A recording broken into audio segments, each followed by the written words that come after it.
Support the podcast and you'll feel so good. Support the podcast, get us out the hood. Small donations go a long way. We'll be so excited if you support the podcast today. See, I'm a man who needs no introduction, but I will say this. I read 3,000 books a year, and quite frankly, I won a 3.2 40-yard dash. Now, I align myself with winners, hence me being on Shannon Sharp, but also hence me being a part of this show. You need to support these brothers. You need to support winners. You know, don't align yourself with losers. Go to patreon.com/mediumpopcorn. Throw a little something down there for these brothers because they deserve it, because they're winners. All right, now, bye.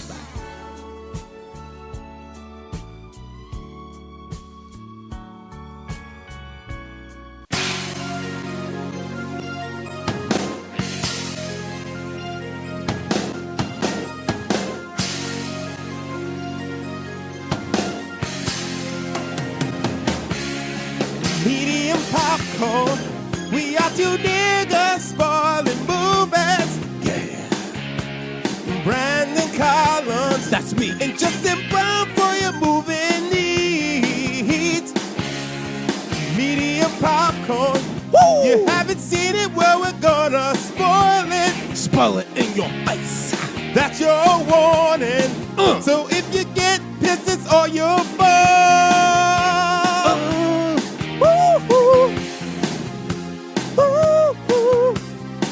What's up, little biscuits and sun-dried tomatoes? It's your boy Eddie Collins, Guys, this is Justin Brown. and we are Medium Popcorn. But you already knew that because you pushed the play. You heard that beautiful sultry theme song. I don't know if it's sultry. I don't know what sultry means. But it is true to the name, though. We will be spoiling the hell out of this movie because we're talking about Twisters, the brand new movie starring Glenn Powell. You got Daisy Edgar Jones, who I'd never heard of before this movie, Anthony Ramos, and Brandon Pereira from that Nope movie, and directed by Lee Isaac Chung as his follow-up to Minari, which is a huge pivot, almost as drastic as, I mean, that's almost like Ryan Coogler going from Fruitvale Station to Black Panther versus going to Creed. This is a huge jump to go from Minari to this, even though there's a lot of those independent film sensibilities that were in this movie that hit sometimes and then sometimes made us roll our eyes. But this movie is interesting because it's it's not really a sequel. It has an Easter egg regarding the Dorothy, but other than that, it's not related. Because at first I thought, I'm like, oh, her mom's gonna be Helen Hunt. Not at all. Like played by the great Mara Turney, who I hadn't seen in a while, and she looks pretty good. She looks pretty good. Radio. Yeah, News Radio. That's right. Shit. I forgot she was on News Radio.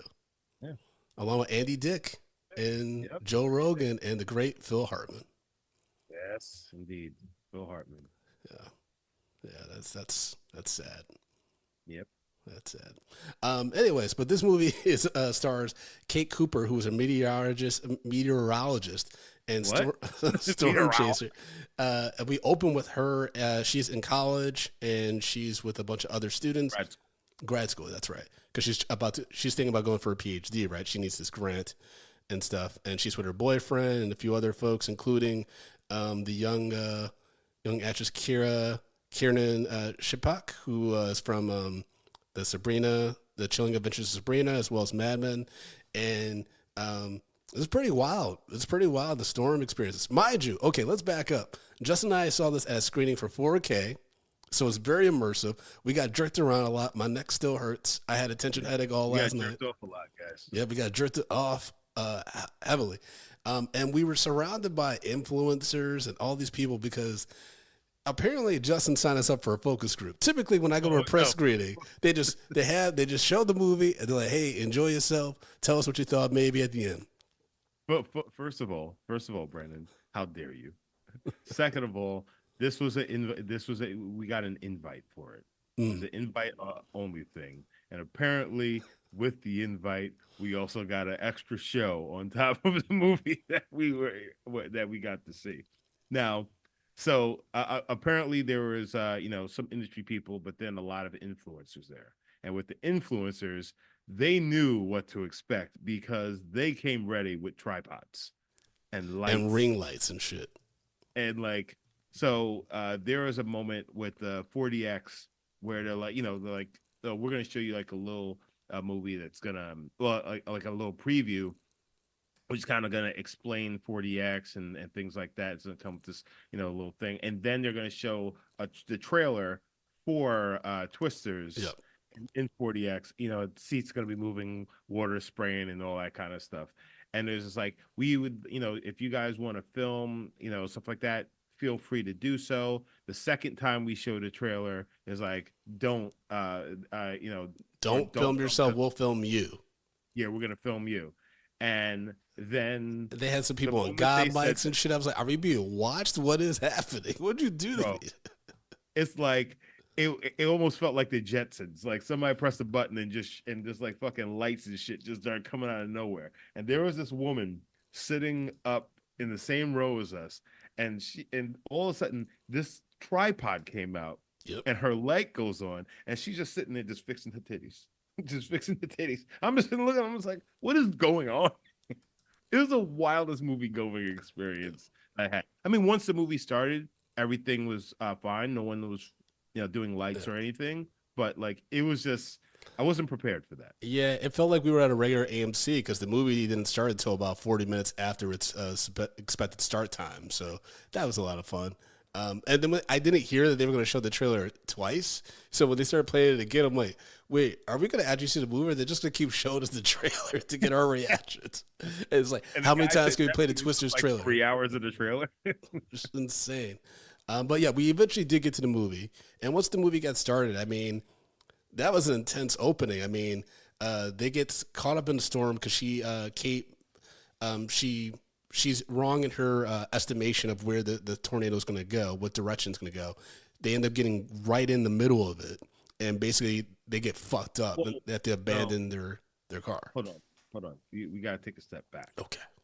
because Kate's thing was she thinks that using like some like polymers and like kind of like the shit that you find in diapers, that they can actually stop a tornado by actually kind of soaking up the moisture, by soaking up a lot of the moisture, which basically is taking out like the power behind the tornado, how it's created or how it keeps going. So to try to prove this theory, they have their car, they have all these this mixture set up on the back, and they have Dorothy, which is kind of called back to the original Twister film. Yep. And they're going, they have to put it in the track of a tornado. They're right where they need to be. It's just like, but the tornado is actually, she's like, wait a second. They're like, where is it? They think it's going this way. It's like, oh shit, it's actually right behind us. So it's behind them and it's coming towards them. So they're doing what they have to do, but they don't realize that this tornado is a much larger tornado than they anticipated. Fucking huge. They Turns called out it to be an EF5. Yeah. He's the F5, also known as a Brock Lesnar. So the F5 is Brock Lesnar's finishing move in wrestling. So that leads to the fact is it's like, this shit ain't gonna work. Yeah, you in danger, girl. Mm-hmm. They start running, and one of the slow friend, He gets immediately taken gets sucked up. Yep. Yeah, he gets immediately gets sucked up by the tornado. Their little white girlfriend, she's they're like kind of under an underpass, and like a tree or something comes and hits her. She gets sucked up by the tornado. Her boyfriend at the time, this I think kind of ethnically ambiguous. Is he black? He and was a little, Hispanic? he was brown. That's all we knew. He was brownish. Yeah. Well, he white now because because he pale as hell after that tornado sucked his ass up too, and she's the only one that survived. with the exclusion of Anthony Ramos's character, who was actually taking data in another truck, which was close, but not necessarily close. That actor, by the way, his name is Daryl McCormick, and he's black and Irish, kind of like your man over here. There we go. What was that? All right. And so we flash forward a few years later because Kate's all fucked up. She's traumatized from this. And now she's just working as a meteorologist, scanning storms and stuff like that. It's a safe desk job away from the storms and almost getting sucked away and see your life because once you win a tornado, you flying, right? Those have to be some wild final thoughts.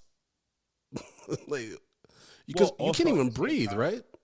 Yeah, that's what I was gonna say. It's like they probably, that tornado, the air is not necessarily probably that great, and they probably suffocate before they even.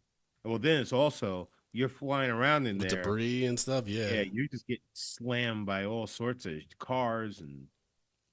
I mean, that's what happens a lot too. Like when they're driving the roads with the tornadoes, like things are just falling everywhere. Like I will say the tornado scenes in this movie were very impressive, and that's not just because it was 4K. I mean, it was 40X. Yeah, it was like actually very impressive, like the practical effects, or at least if they pull that off with CGI, that's even more impressive. But it felt like a lot of practical effects and like stunt driving and stuff like that, which made it a little bit more immersive and terrifying at times.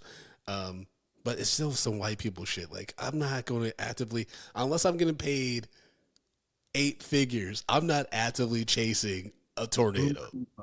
Buku bucks. Because didn't I ask you after the movie? I'm like, how much you think storm chasers make? Like nothing. Yeah, but they had that ethnically ambiguous girl who had that nasty ass dreadlocks up on her head, and she almost got it. Yeah, Sasha Lane is that actress's name. And they things didn't look good. Nope. They didn't look good. It looked like they haven't washed in a good amount of time. Also, on top of that, they were staying in like a motel, like a $10 motel. Well, to be fair, they're like all that Kate was washing up in. Yeah. Well, they're in middle America, like in very rural areas. You know what I mean? They're in Ohio. Yeah. I mean Oklahoma. And for me, like I kept, this is me being my like. People probably might say like, oh, this is like an elitist point of view, but I'm like, I would not live in those areas that are tornado heavy, especially in the world of global warming. I gotta get out of Dodge because it's just a matter of time before, similar to what's happening in California, before these places are, especially given like the politics and which way it's leaning and stuff. Insurance companies are gonna start saying, I'm not insuring you. Or we can, but we're going to take you're going to take everything, which is kind of what was happening with this company that Anthony Ramos is working for. So basically, years later, Javi, played by Anthony Ramos, who was part of Kate's crew, before he was on the side trying to take measurements and data when the rest of the crew got killed. Obviously, he and Kate survived. They have survivor's remorse about that because they talk about it a little bit. And Javi's trying to recruit her for a week to help him chase storms so they can get data to help them be able to better accurately predict when tornadoes will occur and stuff like that, right? And he's kind of being like, he's not even being coy because she's just not even asking enough questions about his company. She asked him, like, I think in passing, like, oh, how'd you get the funding for this? He's like, oh, contracts, and I got some investors, blah, blah, blah. We later learned that he's working with this guy named Scott, who's played by the future Superman, David Cornsweet, and this other big business guy who basically, it seems like they purposely scope out people that have damaged homes and property and businesses, and they swoop in to be like, hey, we'll pay you all cash for your property. Yeah. And then they become like these, they just acquire all this land and shit like that for whatever purpose, right? Yeah, so real estate companies, they just come very predatory. Yeah.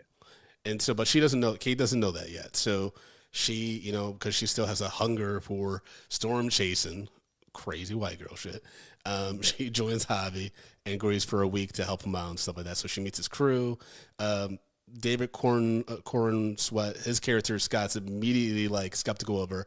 He has very like, very like I don't like her just because she's a girl energy. Like he's just like, Yeah. oh, we're just listening to this lady now. Like clearly, I mean, she just took out a fucking dandelion and was able to figure out which accurate direction to go. So that's the corny part of this movie. Is just like there are some moments where it's just like, okay, so where's this is the storm coming or going, yada yada, and she's just like she like closes her eyes and then she looks around. She's just like there.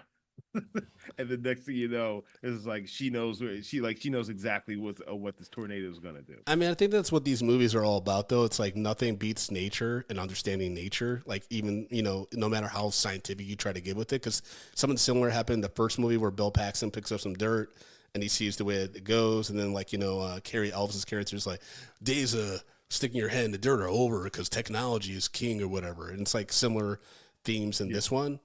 It just like you said, it was a little bit more corny. Like there's a period where they're like at a rodeo and like a leaf falls in her hand and she just looks up at the sky. And I was like, all right, is she clairvoyant? Like what's happening here? Like it felt like Final Destination. Yeah, it's like, it's like the tornado looks at us just like, Kate, you in danger, girl. She's like, the winds are getting stronger. It's getting, the air is sweet. We need to leave. Like what? I mean, it is insane. Like that rodeo scene was insane because it's like, y'all, no one sounded alarms, but right before the tornado literally landed on people, like. Well, I mean, but that's the thing. The tornado can develop so quickly. You don't really necessarily have the time. That's true. Like tornadoes are terrifying. I Oh, think that's for sure. one of the terrifying things that the earth has decided to do to us. Yeah, Tati was asking me like, because in Michigan, we didn't have like alarm, like to my recollection, we didn't have like alarms, we didn't have like sirens or anything like that. But our TVs would go to that like this like blue hue and being like in terrifying white font, like tornado warning, like go somewhere safe, right? That's what we had. What did y'all have growing up? Did you ever have any tornado warnings or anything like that? I mean, like, no. Yeah, like this is not really a tornado zone. This is more hurricanes, blizzards, all that kind of stuff. Got it. So like I don't know too much about tornado. Listen, tornadoes and earthquakes, and I would say tornadoes even more than earthquakes. That's something I don't want to be a part of. Oh yeah, so that earthquake a few months ago, that freaked you out, huh? Actually, not really. Did you feel it? Like, yeah, I did. Okay. I definitely felt it, and I remember when it happened because remember what in 2011 or 12 we had an earthquake and like I was up in Jersey, and I remember the whole building, my apartment building, was kind of swayed and things like that. I was just like, oh, what the hell is that? I thought I was about to pass out or something like that. When the earthquake happened a few months ago, like, and I had that feeling again. I knew what it was, but I didn't say anything to Paul because I didn't want her to worry. Got it. Because I was kind of just like, I was like, oh shit, I think that was an earthquake. I think that was a fucking earthquake. I was like, I'm just gonna remain calm. That's the weird thing about having a family. You just like, I gotta hold my shit together for the people that I love. Oh yeah, you gotta keep a straight face. And you actively are lying to them and lying to yourself about the situation. Everything's it's just burning around you. Everything's fine, family. I'll protect you. Ah! It's just I was like, in tornadoes you can't protect everybody because once one nigga gets sucked up, it's like, well, unless the Lord blesses me, I'm gonna get sucked up too. Like, it's like, listen, him downstairs, are we gonna go too? I don't know. Well, technically they upstairs because of the velocity. No, but they're gonna be downstairs once they land. That's why people never get recovered because they go splat on the ground and just. Yeah, or they're just covered in all the debris, and then they're also can drop miles and miles away, and obviously we don't want to be insensitive to because like that's terrifying, man. Yeah, that's a terrifying, like, harrowing death, to have. I will say, if this movie is a hit, I can see more disaster movies making a comeback. Oh yeah. Well, Because I was also, watching this and I'm like, the different tornadoes, especially the one that went through the fucking oil rig or whatever the fuck that was, which fire was tornadoes, terrifying. Yeah. Just such a massive span, like expanse. It just took up so much space. And I was just like, Jesus Christ. And they're trying to outrun. I think, wasn't Anthony Ramos driving in reverse too at that scene or some shit? Or that might have been a No, no, different, no, that might no. have been a different scene. That was in the first time when they had the storm. And that shit was crazy. Yeah. There's some really intense like scenes, like action scenes in this movie where I was like, oh yeah, like it could be cool to go back to disaster movies like this, but also terrifying because of global warming, climate change, which Well, that's the thing. Like, I think that we're going to see a lot of these disaster movies start coming up, mainly because of the fact is that we have we've been having harsher weather, and these things are starting to become a real threat these days. And like, while yeah, people don't want to think about this stuff, this is also kind of in a real kind of morbid way, a way for people to learn what you should and should not do. mm, Because like, those people jump in the car and then try to drive off. It's like, hey, we need to yeah, that go was to crazy. around. Yeah, like all that kind of stuff is, how they got scooped up. People are gonna look at this and be like, maybe I shouldn't try to drive away because you can't outrun some things. Yeah, I loved after the rodeo when that one woman was in the motel, like, this ain't a tornado. Like everyone's just freaking out. It's like, yo, do you not look out the window? You see that lightning, you see the wind, you see things flying about, you just like it's just a regular, like, regular storm. Nothing to worry Nuts, about. nuts, nuts and bolts. But I was surprised, like, it must have been a political reason why they didn't mention climate change. Because they're saying in this movie that it's like a historical amount of back-to-back tornadoes, Mm. but they don't actually attribute it to anything. You know what I Yeah, mean? yeah. I mean, maybe they just want to stay away from it. I guess, Because but that's something important to talk about because I think us not, and I get it, it's art and like fantastical and stuff like that, but I do think it's important because, like I said, at some point, insurance companies are going to stop insuring these communities. They're going to be like, it's too risky. Like, I'm not going to keep taking the L financially because you live in bumfuck wherever that constantly is in tornadoes alley or whatever, right? Like, and like I said, for me, move somewhere that's more expensive. well, that's the problem, right? It's like it's easy for me to be like, why don't you just move? But it's like, well, how am I going to get there? How am I going to set up? Like, how am I going to make a living and stuff? It's It's like, look at people can't get jobs and stuff. Yeah, listen, let's not go down the this road, but like, yeah, there's a bigger problem, and like, you know, but also denying the fact that there is a problem is a huge problem, yeah, because that means that nobody's trying to fix anything. exactly. And when nobody's trying to fix anything, eventually somebody who has money is going to come along and just say, well, fuck you guys then, Hmm. because that's what they do. Capitalism, y'all. Yep. Now we haven't even talked about him yet, but Glenn Powell pops up in this movie as a storm wrangler, No, a tornado tornado wrangler. That's right. And it says, if you feel it, chase it. if you feel it. Chase it. So the reason why Justin and I keep doing that is because of that fucking trailer that they showed us back to back, and that's a big part of the trailer. So by the time the second trailer came around, we were just saying the shit with him because we're like, are we losing our minds? What is going on in this fucking screening? But I do have to say, and Glenn Powell, I think, is definitely coming into his own as like a movie star. I think this is one of those roles where definitely like it's going to put him on people's maps. I think like he's going to be on, if he's not already on people's radars because of Top Gun Maverick and maybe even Hitman, I think he would be now, because there's one scene where he's just in a cowboy hat, a white t-shirt, and it's raining. They didn't need to have that scene. He could have already been in the car. They have him just walk into a car looking very somber. Again, Brandon, we saw this in 40X, and not only were they giving us like the rain, the movement, but they are also just pumping in a little bit of Glenn Powell's sweat. Yep. And I felt it. I felt it. I also like, you would get the wind go by a bash. I could have swore I heard Glenn Powell's voice like right over my ear to say, "Don't you think I'm sexy?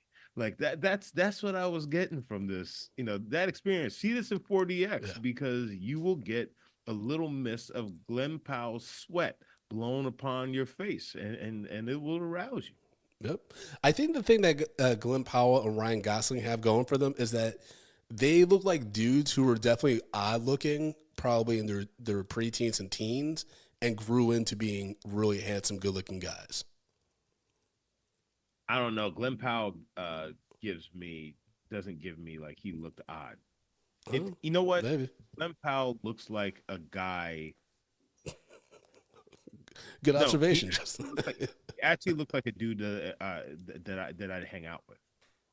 Yeah, I can see that. Like he actually looks like I don't I've never met the guy. We haven't done any interviews with him or anything like that. But he actually looks like he gives me the vibe like Glenn Powell's a cool dude and he's a good guy. And he's from Like, Texas too. Yeah, it's like maybe it's the smile, but it's like the there's smile. something about him.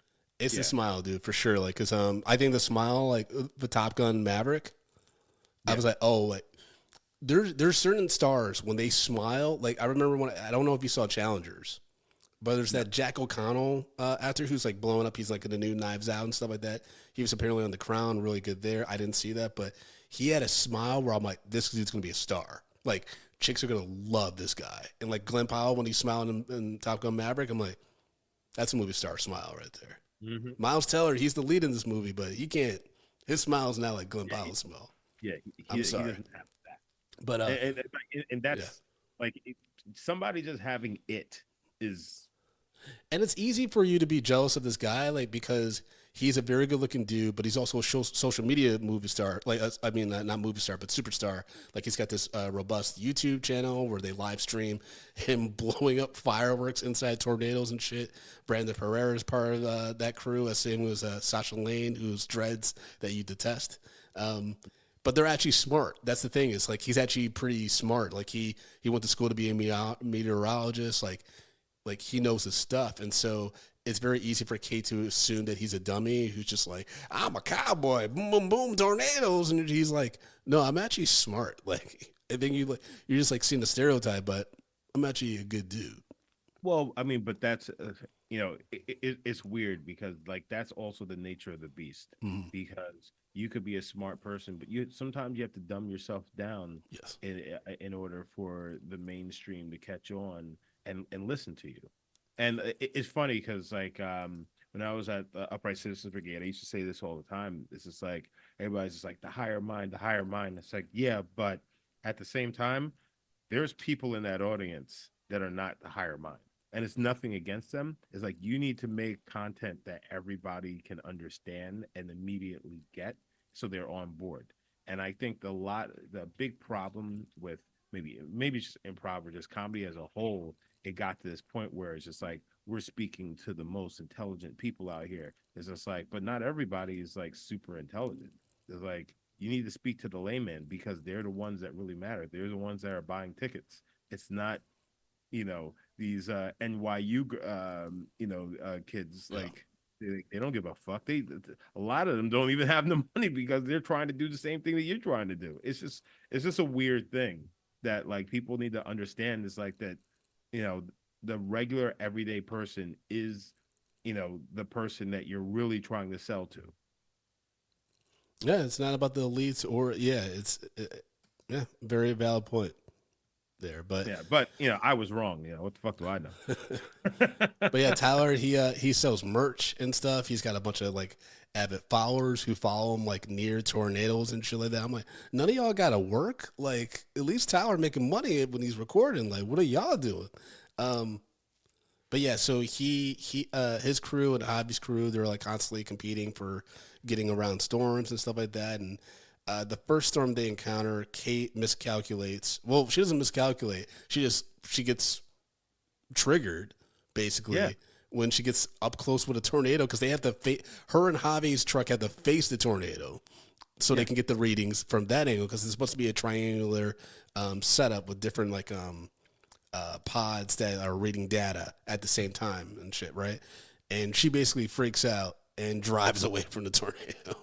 Well, but that's the thing is like also I'm just like, hey Javi, you know that that Kate that Kate had went through some real fucking crazy shit, Yep. and she saw three of her friends get killed by a tornado, and this is her first time back, and you want her in the car with you in front of a fucking tornado Yep. because the last time she was in front of a tornado, her she lost everything. And it completely destroyed her entire life. Maybe put her, with one of the guys who are hanging out on the side of the tornado.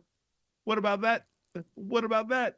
And then she can talk to you through a mic, through a walkie-talkie, and be like, "Hey, no tornado's moving this way. What you're gonna need to do is, so such, or direct him, remotely from a car or something like that." It's like you are a terrible friend to put her in a situation and then start to get mad, and then looking at her like, oh, bitch, you messed this up for us. I'm just like, you already knew it was up. You know her trauma. Yeah, I think that could have been played a few different ways. And he played it more like subtly, and like he was like taking the heat on the phone from his supervisor, whoever, because it would have been so egregious for him to like get mad at her, like verbally, like shout at her or whatever. Because it's like to your point, like, yo, you just put her in like the most traumatic potential like experience ever. And like the fact that you didn't even think about that.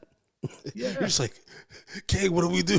Like, you're driving straight in towards the nigga. Like, and also, it's like, you can't miss this thing. Look at it. It's right there. Hey, Kate, come on. I need help with this thing. I'm just like, no, nigga. Help yourself. That Help was yourself. insane. Yeah, it was nuts. That was insane. And you like, got like Brandon, like if you let's say it's you and I, and you had some sort of traumatic thing that happened in your life and whatever. If I took you out there and did what Javi did to Kate and put you in that situation, I would be the worst fucking friend. dude, that would be like you. That'd be like, I have definitely a fear of whales, right? And my mom traumatized me when we went to Alaska, took me on a whale singing tour. I was freaking the fuck out while all these white people, my mom, like, ooh, I'm like, it just takes one whale tail to fuck us all up, right? And you're just like, hey, B, I'm going to take you on a little trip. And then we go whaling. We're not even just going like whale sing. We're trying to kill these motherfuckers.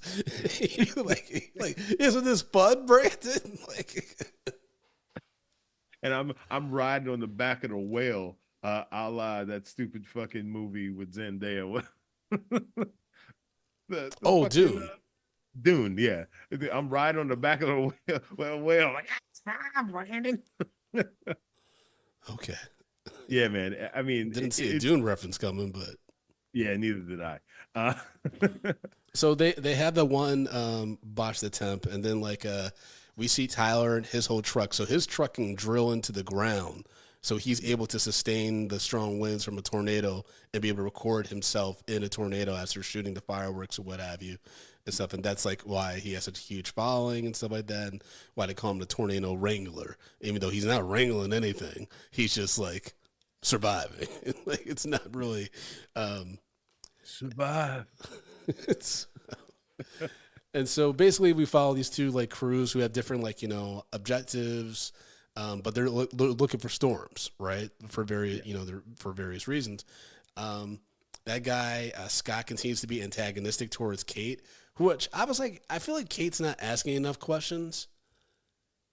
And that was what was a little frustrating about her whole story arc with like Javi's crew and stuff like that. And we didn't get to really meet his crew, right? So we don't really know which way the philosophy they actually stood on. Like, were they all about the science to help people, or were they like, no, this is a business. I'm just doing this data science shit for this corporation that's predatorial. You know what I mean? But I mean, even at the same time, even with Javi, because like Javi's just like, we can start to be able to track these tornadoes and yada yada. It's like, but at the other end, I need the funding, to be able to do this. But like, if you need the funding to do this, right? But you can track tornadoes, that means that you have some sort of end goal, right? It's like, I'm gonna use this funding to, once I'm able to track these tornadoes, I'm gonna be able to take this, and then, then I can really help people. So it's like there's like some there's just an end game to to this madness, like to like I guess this this money making scheme, right? That would make more sense for that character, but like it seemed like he was just playing both sides, or he was just telling her what she wanted to hear, just so he could but like, why is the data important to him? And so like it was, that's the one thing that really kind of bothered me about his character. I'm like, what do you really want? I think I think it's he was someone who truly did believe in his mission and was willing to compromise in order to eventually get to down the road to what he actually wants the data for. But it's like, what ends to a mean, so to speak.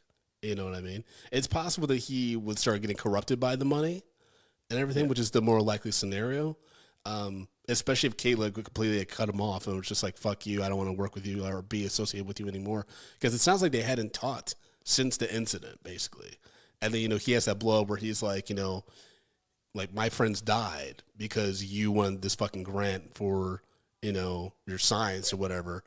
But then he's like, like he later apologized, like, hey, I was out of pocket. Like, we both lost that day. And I just like, I felt guilty because we survived. Like, why us or whatever. Yeah. Which it really should be why her, because he was like, he was away and he was near a car. He could have been okay. She literally watched everyone but her get sucked up into the vortex of this tornado. Yes. That's a real like why me situation. Yeah. But at the same time, is like he was there. Those were his friends, so like, he's definitely he has everything that she has. Hers may be a little bit more visual and visceral for just for her, because like she was like in it and she saw them get snatched away and everything, but like he was very much attached to it, to the same degree that she was. So like I wouldn't discount his like his trauma, because I think the trauma that they both had is the same, but hers is going to be a little bit deeper, because like, she literally watched them, get snatched off, get hit by trees and holding on to her. Next thing this knows, motherfuckers being, And that's what I'm saying. I mean, like those scenes were very effective. Like seeing people get sucked up and like thrown around storms and shit like that, and just the destruction that happens with the twisters. Like that was very effective. I think where it kind of would lose me sometimes is when it got a little hokey in the dialogue, or it is very scientific. There were some times when they were going to science talk, especially when Kate goes back to her home to like kind of retreat after she learns the true intentions of Javi's financer stuff. She bonds with her mom Kathy, played by Mara Attorney, and then Glenn Powell pops up like, "Hey, little lady, you told me your town. I figured out I could stalk you and just find your home and shit." And then they get all sciencey. You can't run away from me. they get deep in the weeds with science talk because she shows him her middle school project that she wanted to work. That's like basically reenacts a tornado. And then he discovers her science behind the thing that she was trying to do at the beginning of the movie, where she was trying to, dissolve a tornado. And he's like, "I think we can do this. Your science is on point, blah, blah, blah, blah, blah, the molecules and stuff." My eyes started rolling in the back of my head. I was like, I don't know what's going on. Real quick, though, to our question earlier, Lee Isaac Chung said, "I just wanted to make sure that with the movie, we don't ever feel like it is putting forward any message. I just don't feel like movies are meant to be message oriented," which is ironic given his semi-autobiographical film Minari had a lot of messages there. But it's probably the studio's like, "Hey, don't touch on it." The studio probably told him and like the screenwriter Mark Lee Smith, like, "Hey, don't talk about climate change. Don't do it." I guess so. I mean, and there's nothing wrong with staying away from something because you just don't want to be hyperbolic. But there's definitely gonna be another one where there's a tornado in New York, though, because they had that quick line like, "Oh, there's never been a tornado in New York," and we both looked at each other like, "Is that?" We thought maybe like that might be where they go, but it didn't happen in this movie. But I'm like, oh. But if there's a sequel, somebody's gonna make a tornado. Yeah. I think you have to explain that that's global warming. Like, it can't just be like, hey, this is a weird anomaly. But and there's no way that the destruction wouldn't be like devastating. Like it would kill millions. oh yeah, for sure. I mean, A New York City tornado would be beyond devastating mm, because you have nowhere to go. yeah. Oh, you're gonna hide in your what Penthouse apartment. 10-story building or 50-story building. This is like out the windows. Out the window you go. Yep. You ain't got no walls. Just like The sucking sound. The tornado just now there is a British journalist that's following Tyler's crew and later discovers that Kate's actually the story because of her background. Like, and he's the one I guess that's able to research Kate's backstory, and so that's also why Tyler goes to Kathy's farm where Kate's retreated because he's like, hey, I actually learned about what happened to you and your friends, and sorry about that. Because before he's kind of like, who is this chick? Like, what's her whole deal and stuff like that. He's kind of like teasing her and stuff like that, but without having the full context. And so I appreciate like they actually were building up that story, everything like that. Daisy Edgar Jones is a cute actress. I think she did a good job as Kate, kind of carrying this movie, especially like given. I was like, she's an unknown actor to me. I never watched Normal People on Hulu, so I was like, okay, like I don't know if this is a breakout role for her as much as it is for Glenn Powell in a leading role. You know what I mean? yeah. Anthony Ramos, I thought was fine, even though at the end, I'm not gonna say the scene because I think there's some stuff we need to let the audience just enjoy for themselves. But there's a scene at the end that had basically all like the black and brown people like, oh damn, why they do this man like this? No. We all laughed. Yeah, it was everybody. It was everybody. We laughed. It was unintentionally funny. It was bad because like Brandon, he's tried so hard to get with this white girl about like listen, there's a level of thirst that a man could have for a woman. Yeah, but Anthony Ramos' character crossed the line of thirstiness. Yeah, Javi's thirst for Kate was on level with, like I said, Finn's towards Rey in Rise of Skywalker. It was just, which then led to somebody's thirsty when their mouth goes crooked.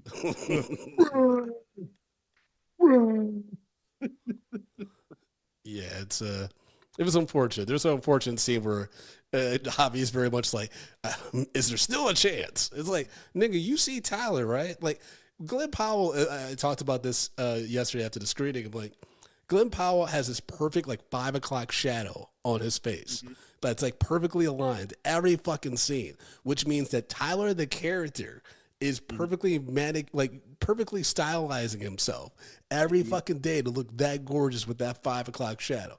I'm like, that's some narcissistic shit. And mind you, he's staying in like $2 motels. Hey. And he's sleeping in his car. Hey, he's under a birch tree that fell over because of the tornado. So he's just like, he's just looking just perfect. I mean, they do play into like, he is egotistical. Like when he gives Kate's mom one of his T-shirts, I thought that was funny because they're like still like, oh, he's still kind of like self-centered about just well. But the funny thing about that was, so like he gave it a T-shirt, but then he also realized that it was weird. The way he kind of like he made a beat where he's like, oh shit, I shouldn't have done that. He was just like, but that character in real life, Kathy is like, oh thank God, because she probably thought her daughter was never gonna get married or whatever, right? And she's like, and she gonna be with this gorgeous man. Oh, I'm gonna have some cute grandbabies. Well, what killed me is she was steady trying to get her daughter pounded out. She was like, yeah, you staying for dinner? Yeah, he's sleeping here. He's like in the guest bedroom on the 4th floor. I mean, at the very least, she's like, I can get a grandbaby. It may not be legit, but we got this big farm. Wait, it may not be legit because they may not get married and stuff like that if she gets knocked up. The child isn't legit. I know, but you know what I mean. Like in regards to under the eyes of God.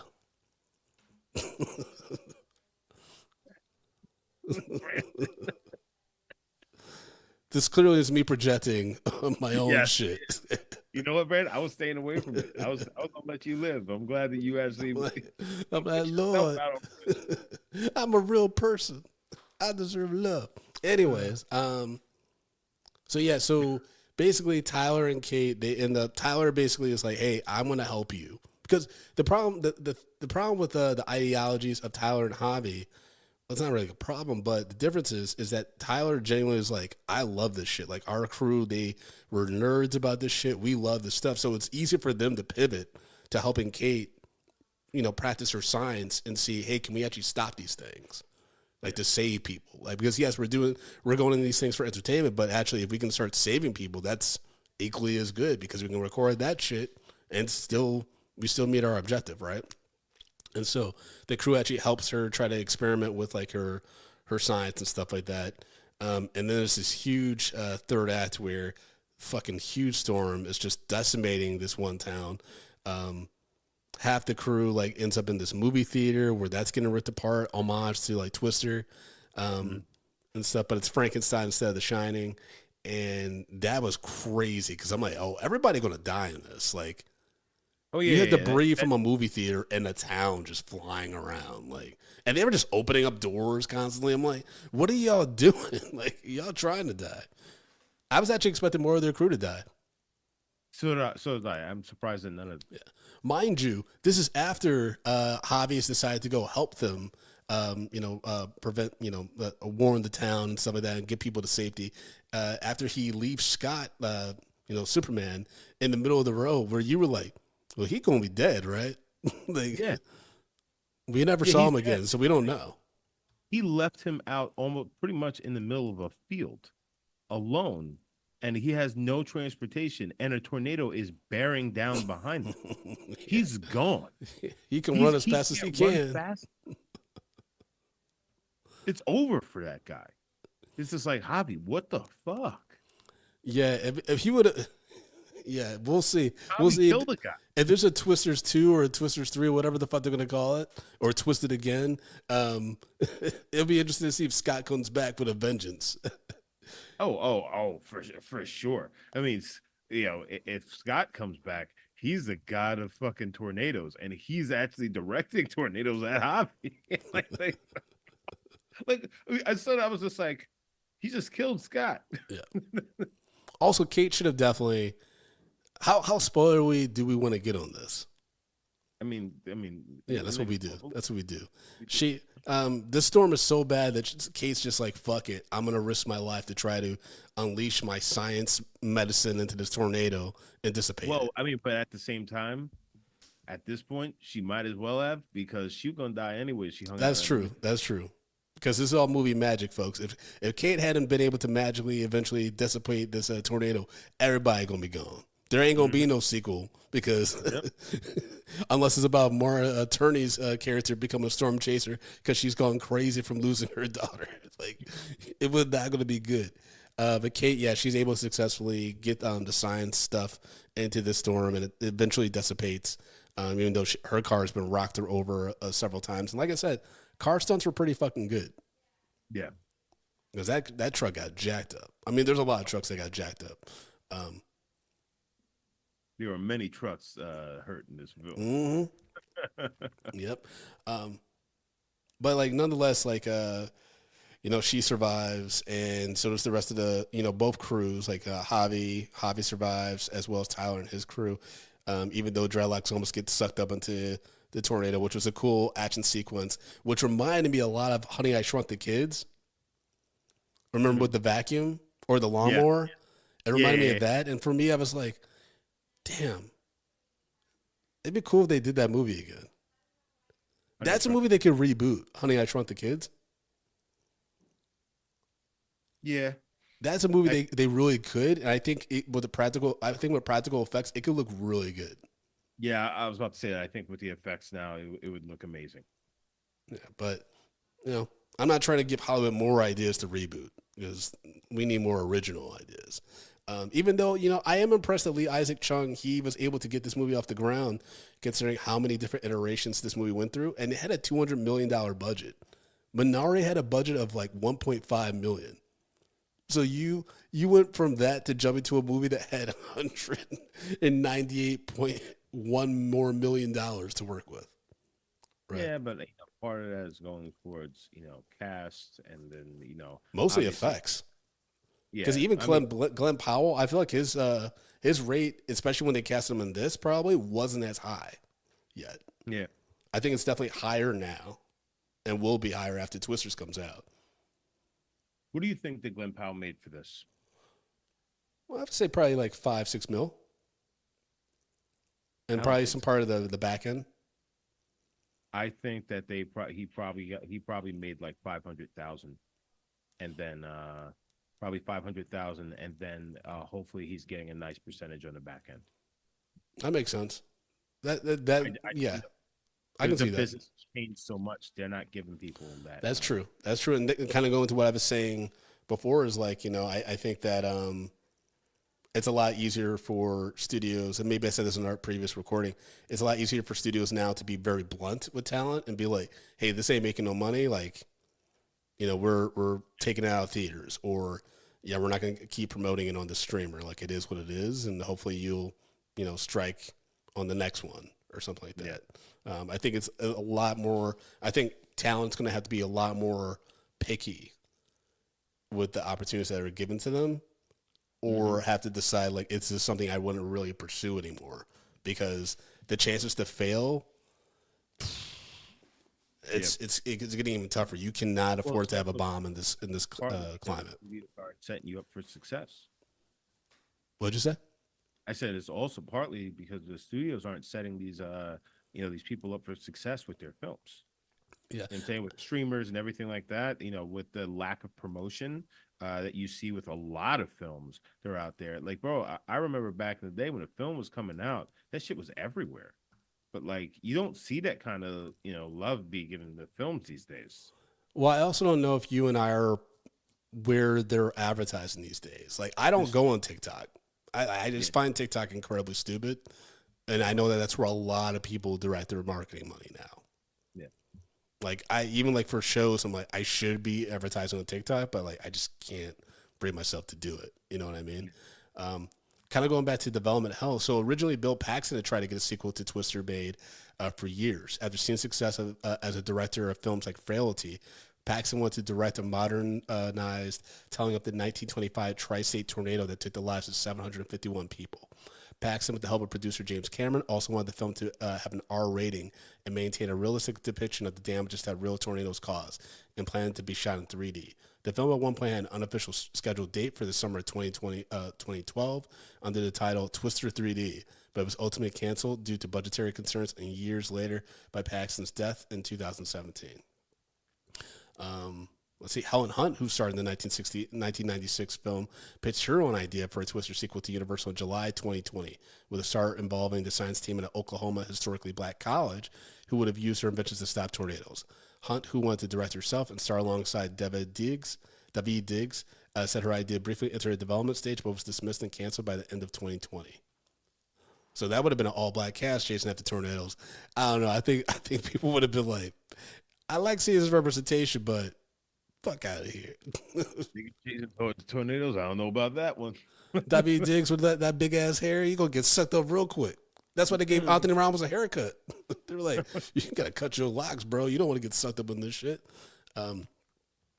Production was originally supposed to take place in and around Los Angeles, California, before it was decided by director Lee Isaac Chung, who had grown up in the Midwestern United States, that the film should be shot on location in Oklahoma. Yeah, and it's also going to be a lot cheaper. Why wouldn't they do that? Yep. And then this film was shot on Kodak 35 millimeter film on location, which you can tell. Like we said this after the screening, we were like, that's the closest it's felt like a 90s movie, like, action movie in a long time, because a lot of things are shot on digital.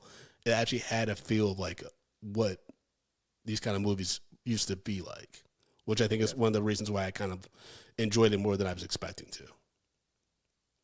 Yeah, because I expected it to be just CGI, just show, and but like it really, like, and mind you, they could have used a lot of CGI, for it, but whatever they did, it just felt very authentic. Yes, for sure.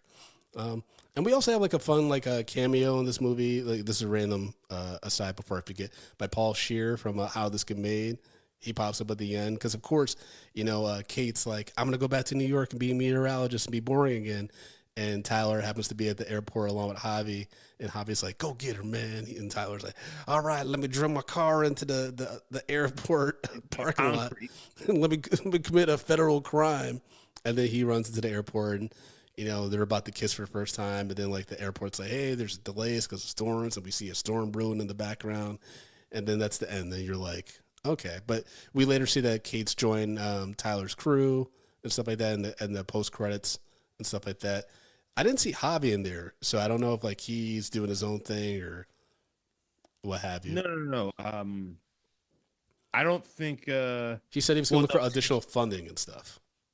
Well, she joined Javi's crew at the end, so she's working with him now. But she's the partner.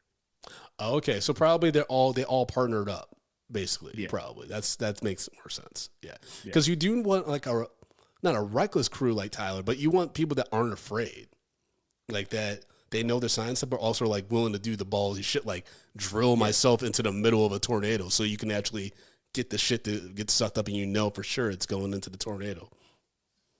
Which you and I were both like, you're like, yo, these white people are crazy. And they told like backstories, like Kate's mom was like, oh yeah, when she was a child, she ran out naked when there was a storm into the wheat field.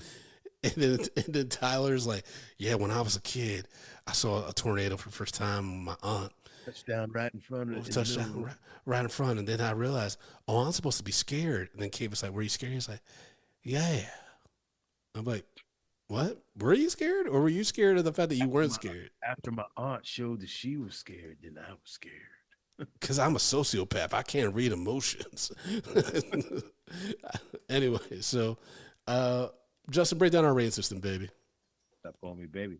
So, guys, you know how we do is we rate movies back to popcorn, small, medium, large, and the XL for the exceptional. If a film doesn't deserve any popcorn, we throw it in to the stale popcorn pile. We pile piles and piles of stale popcorn on top of it. So, Brandon, we sat down and watched the 2024 blockbuster summer film, Twisters, starring Glenn Powell, Daisy Edgar Jones, Anthony Ramos, Brandon Perea, or Tierney, and Sasha Lane. What say you, sir? Yeah, this gets a large. I actually really enjoyed the spectacle. I think again there were some corny moments of dialogue and shots and stuff like that, but I actually very surprised by how much I enjoyed this and how much of a spiritual sequel this is to the original. I think if you have no context for the first one, like it's fine. I can go into this like without any of that. Yeah, I actually really enjoyed it, and I think I might have actually enjoyed it more in just a regular IMAX, like in the IMAX experience versus the 40X. I think the 40X, we were getting like I know I keep saying it, but we were getting thrown around a lot to the point where it was almost distracting. Like because there's a lot of car swervings and stuff, and they tried to reenact that, and it just at a certain point physically it just starts hurting. You're just like, I just want to be stationary for a while. But like large in regards to spectacle, performances were really solid, and it was paced pretty well. It was like a little over 2 hours, and it didn't feel. I actually was surprised that it was that long, because I felt that besides Kate going back to her farm, I thought that most of it was pretty well paced. Justin, what's your response? Yeah, I'm gonna give it a large as well, and I would actually 100% agree with your breakdown of this film. I think it was I was very surprised about how much I enjoyed this. I thought that Glenn Powell, I think he has kind of great chemistry with all those co-stars or women he's on screen with. But him and Daisy, I felt like it was a good flow. It was a good flow with them. Anthony Ramos's six-toe energy was very apparent, and I think that it worked and it was hilarious. But just all in all, I think the story was pretty tight. The effects were subdued enough to the point where you felt like, oh shit, like it kind of had like a gritty feel to it, and it didn't feel too CGI and digital. And I 100% agree with you. I think that, for me, this is something that I would watch in IMAX as opposed to the 4DX, only because, yes, it was a little bit distracting because we were being tossed around. We were being tenderized. Yeah. And it's like, so at one time, Paul was just like, oh man, I would kind of like to see that as well. But like, she wouldn't have been able to go to this. She would have went into labor. Because it would have been too much for her. Checking the shit out of her. Yeah, no, like it would induce labor immediately. And we're, we right there, baby. Days away, baby. Any day now. So, but like I think that this is, if you're looking for a fun movie to watch and something that you can, I'm not going to say necessarily turn off, because it's engaging. It's not just explosions and high winds and cars being thrown around. I think this is a real fun movie to watch. But if you're looking for a movie to take small children to, it may be a little too scary for them. Because that's true. Yeah, I don't think Jackson would appreciate. Well, he doesn't like fire, so yeah, he would be freaking out some parts. Yeah, so but as far as summer blockbuster, I think this is definitely one of them. Oh, for sure. Yeah. They actually probably should have opened the summer with this. I think that could have been a great way to kick the door open. You start this early June, kick the door open in summer, blow it up, and keep going. I think they definitely miscalculated with the release dates for Fall Guy and Furiosa. But at the same time, you need to have a little bit more diversity. And I was a little disappointed in the lack of diversity in Twisters, given like the director. But it is what it is. And again, Glenn Powell. They had Ramos, baby. Yeah, but I mean, he was the third lead. Braids. Well, but Anthony was the third lead in this movie. But I can see why they went with Glenn Powell, just because I think they got him right before he's like at another level where he's a little bit. It's like, can we afford Glenn Powell now? You know what I mean? Like, I think they got him like at a good discount rate. And he did great. In this. There's that cowboy hat in the rain scene. That's the kind of scene where a director's like, I just made you a fucking movie star. Like when Michael Bay filmed Will Smith running with his shirt hanging open, and he told Will Smith, I just made you a fucking movie star. That's the kind of moment you got. Yep. So there you have it, folks. That's our bonus review on Twisters. Hope you all enjoy it. Let us know what you thought of our review and the movie itself. Hit us up on social media at MediumP Podcast on all the platforms. You can hit me up specifically at Frodo_Blackens. Come check out my one-man show, Air Seinfeld's. Air Seinfeld's. I don't know why I said Aaron Seinfeld's. On Friday, August 23rd at Soho Playhouse. You get tickets for that at FrodoBlackens.com. And Justin, how can people follow you as well as support the show financially if they choose to do so? Guys, if you would like to follow me at JBrownDid on all the socials. But to support this show, you either go to Patreon, patreon.com/mediumpopcorn. We have $2, $5, $10, and $15 packages. Our entire backlog goes to Patreon. We have bonus shows. We have mini episodes. There's so much content on Patreon. So if you love this show, you want to see it get better, and you just want to follow along and just have a little fun, Patreon is where you need to be. Again, that is patreon.com/mediumpopcorn. Follow along, have a little fun. Yeah. All right, folks. We will talk to you all soon. And remember, if you feel it, Jason. If you feel it, Jason. All right, y'all. Peace.